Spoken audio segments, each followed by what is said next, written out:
Building a business starts between your ears and between your heart and God. Most entrepreneurs lose the battle before they ever build the business. It's not about your marketing or your margins. It's whether you trust yourself and, even more importantly, whether you trust God. Hi, I'm Joshua. I've been building, launching, and advising businesses since 2017. And if there's one thing I've learned, it's that your mindset will cap your growth long before your skills do.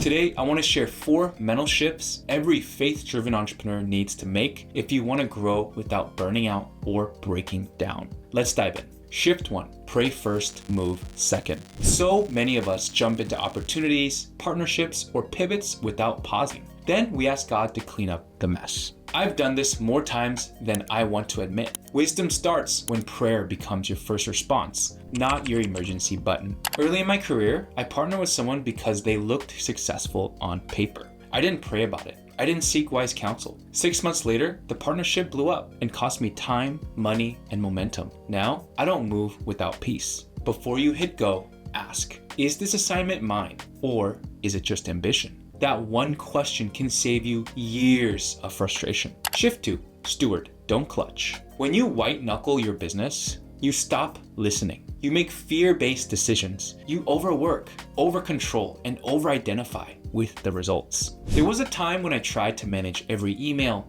every client, every conversation, every invoice, and I was drowning, and my team didn't feel trusted. Once I surrendered that grip and started to treat myself as a steward, everything got lighter and more fruitful. I've learned to treat every opportunity as something God entrusted to me, not something I earned. That shift has created more peace and better decisions across the board.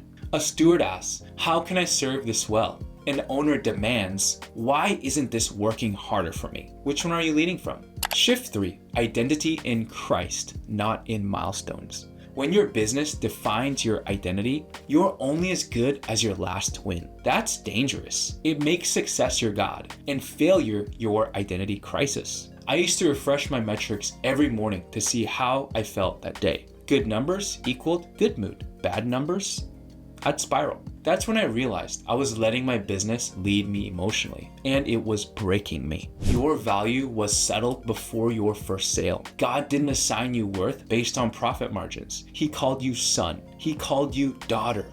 Lead from security. Operate from identity. Don't hustle to prove. Build to serve.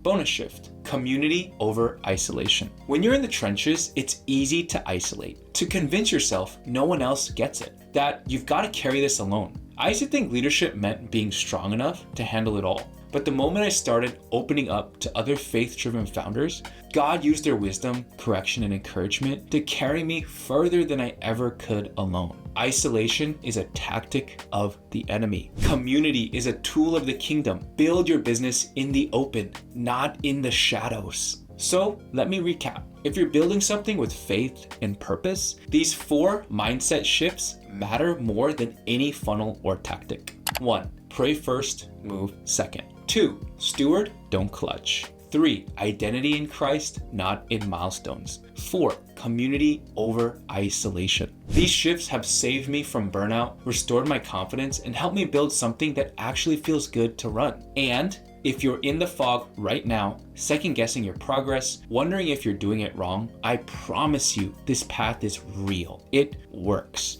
but it starts inside. If this resonated, please subscribe. Let's keep building with clarity, humility, and courage. You're not building alone.